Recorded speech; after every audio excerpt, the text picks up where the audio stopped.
The tennis world has been rocked by Roger Federer's unintentional revelation regarding Alex Eala. The best racket player in history just said something he was never meant to say aloud. What started off as a routine meeting turned into the season's most dramatic surprise. The quiet surrounding a relationship that no journalist knew existed was broken by one careless moment and one slip. And now the whole sport is calling for an explanation. What about this young Filipino star has Federer been keeping hidden? It was an unplanned confession. The consequences were disastrous. The scene seems harmless enough. Roger Federer was invited by a well-known Swiss sports network for what seemed to be another typical retrospective, where he talked about his illustrious career, examined music, contemporary tennis, and celebrated his legacy as a retiree. There was no indication that the discussion might take a risky turn.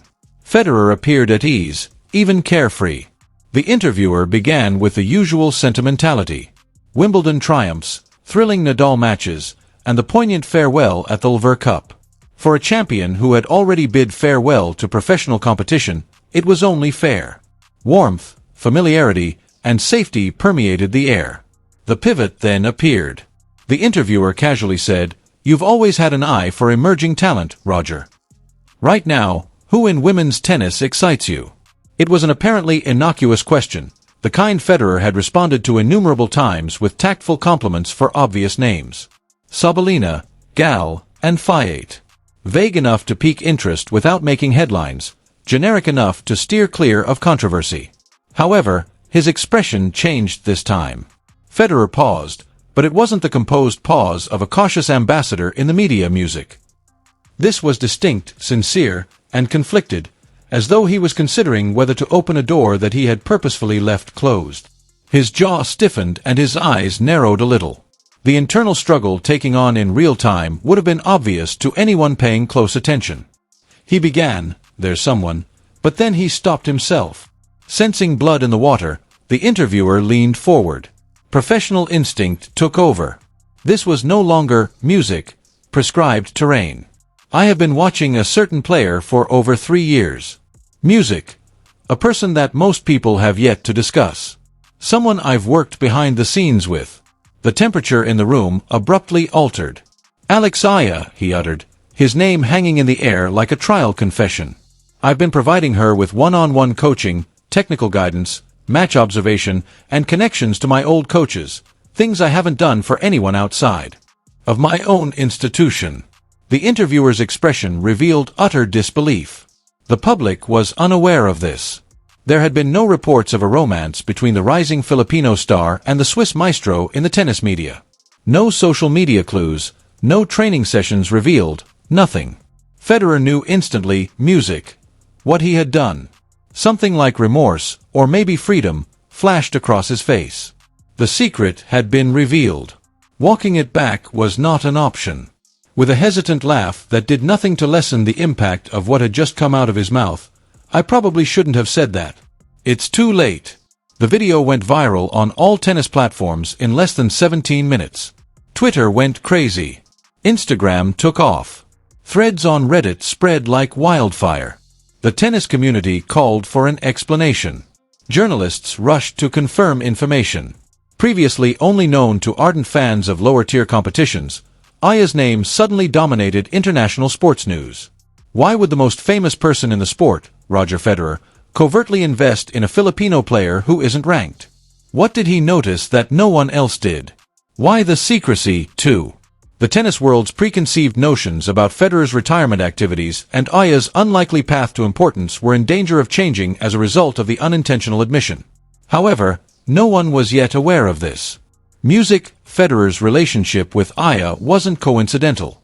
The true cause is more profound than skill. Music, fans' preconceived notions about the biggest icon in sports would be called into question when the whole truth came to light. That shocking revelation wasn't the end of the interview. If anything, Federer chose to go into more detail, revealing a mentoring that no one was aware of, possibly because he felt he had already gone too far. Alex's tone changed from regretful to almost protective when I first saw him at the 2022 US Open Juniors, according to Federer. She possessed this trait, mental architecture in addition to skill. I was reminded of players from a different age by the manner she created points. Patient, cunning, and deadly when the chance arose. He talked about connecting with her through music, mutual connections, and providing technical feedback after watching the video of her match. Regular video analysis sessions developed from what began as sporadic observations. Federer would analyze her serve mechanics, footwork, and ability to make tactical decisions under duress. Throughout his career, he had used the same forensic method for his own game. I put her in touch with my fitness instructor, Pierre Paganini. Federer made reference to the man who had sustained his competitiveness into his 40s. Severin Luthi, who coached me for 20 years, was introduced to her by me. Last summer, I even made arrangements for her to train for 2 weeks at my academy in Switzerland, all behind closed doors. No announcements, no media. The revelations continued to pour in. Private court sessions, dietary advice, coaching for mental performance, and support for equipment sponsorship. Federer had effectively built a shadow development program around Eala, using his whole professional network to hasten her progress while remaining completely silent about the arrangement. The interviewer asked, "Why her?" as the question echoed in the minds of millions of spectators. Federer's response was direct and concise. Because she is ignored by everyone. Her own country lacks a tennis infrastructure. The funding that other prospects have is not available to her. She is battling a system that favors tennis players from well-established countries. In that fight, I recognized myself. The young athlete who needed someone to believe in him before everyone else did, not the affluent champion that people recall. Observers were astounded by that comparison. Federer is comparable to a Filipino athlete fighting for recognition from an archipelago nation with little tennis tradition since he was born in Switzerland, had access to top-notch training, and was backed by a wealthy federation. The simile was instantly criticized for being tone-deaf and detached from reality. Federer, however, doubled down. Nothing in my career was ever guaranteed by talent alone.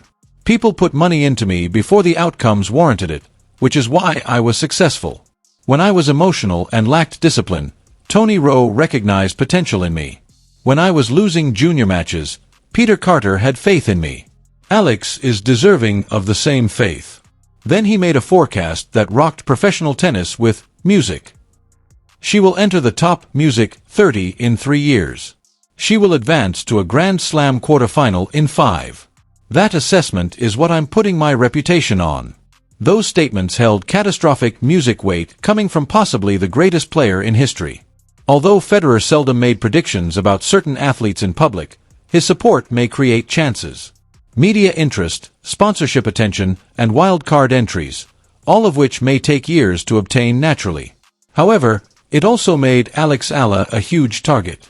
Previously non-existent expectations now loomed like storm clouds. Federer's prediction would be the benchmark for each competition. Every defeat would increase doubts about whether or not his judgment had finally failed him. Tribal camps quickly emerged on social media. Federer's generosity was applauded by supporters, who also praised his readiness to utilize his power to support an underdog cause. He was accused by his detractors of putting Alice under unreasonable pressure and possibly impeding her growth by putting her in situations she wasn't ready for. Tennis insiders were perplexed. Agents were frantically trying to figure out how this relationship had been kept a secret for years. Rivals questioned whether Federer had provided others with comparable covert assistance or whether Eala stood for something particularly alluring. Alex Eala herself was sitting in the middle of this hurricane, about to learn that her personal journey had just become tragically, irreversibly public. Federer's admission brought up a crucial point that no one was able to address. Alex Eala is exactly who? And what was it about this Manila adolescent that persuaded tennis royalty to jeopardize his meticulously preserved legacy? Alexandra Montgo Aya did not have tennis advantage from birth. There is no federation infrastructure that ensures access to international competition, no family dynasty, and no generational wealth funding private companies. She came out of situations that, according to statistics, should have kept her from ever posing a threat to the importance of professional tennis. Aya was born in Quezon City, Philippines, in May 2005, representing a country where basketball is the primary source of cultural attention and music resources. Tennis was not a feasible route to physical greatness, but rather an afterthought, a pastime for wealthy families with country club memberships. In the modern era, the Philippines has never produced a Grand Slam singles champion or a player ranked in the top 50. There was just no infrastructure. But for some reason, this Manila girl started destroying junior competition with startling effectiveness. She moved to Spain at the age of 14 to attend the Rafa Nadal Academy, a choice that required financial sacrifices that most families could not imagine. Her parents, who were also sports, saw that she had untapped talent that needed to be developed beyond what their nation could offer. It was an enormous investment. The chances of success in the workplace remained minuscule. Eala quickly defended their beliefs. She won the Australian Open Girls Doubles Championship in 2020. The French Open Girls Doubles Championship in 2021 comes next. She became the first Filipino to win the US Open Girls Singles title in 2022. They weren't flukes. These were deliberate demolitions of purportedly better rivals. However, junior success seldom converts into supremacy in the workplace. Junior champions who disappeared into obscurity after facing the harsh reality of the main tour abound throughout tennis history. Different levels of tactical skill, mental exertion, and physicality are needed. Eala was more aware of this than most. When faced with mature competition, she has witnessed bright talents' music flare out spectacularly before being crushed by pressure or revealing technical shortcomings. She was aware that without a smooth transfer, her junior achievements would be nothing. Federer's engagement became revolutionary at that point. Sources who spoke anonymously following Federer's admission claim that he did more than only offer general support. He offered forensic examination of the weaknesses in her game, the precise flaws that would keep her from competing professionally. Although her serve worked well against juniors, it lacked the speed and placement needed to overwhelm WTA opponents. Although music was good, her mobility needed to be improved to deal with the angles that professional players would provide. Although competitive, her mental strategy needed to be hardened in order to survive the psychological battle that lay ahead of her. Federer's network methodically corrected every flaw. Paganini revamped her exercise regimen to increase explosive strength without compromising the flexibility necessary for her defensive skills. Instead of focusing on mindless repetition, Luthi reorganized her practice routines to emphasize situational pattern detection. Her rehabilitation, music, methods were enhanced by nutritionists. She learned the visualization strategies Federer used before pivotal matches from sports psychologists. Most importantly, Federer provided her with something that no amount tennis coaching could produce: conviction that her ceiling was not determined by her origins. The best players aren't born. They're constructed through relentless attention to detail, Eala told me in a rare interview conducted months prior to Federer's admission. However, concerns remained regarding Federer's intentions. She didn't name him then, respecting the privacy he'd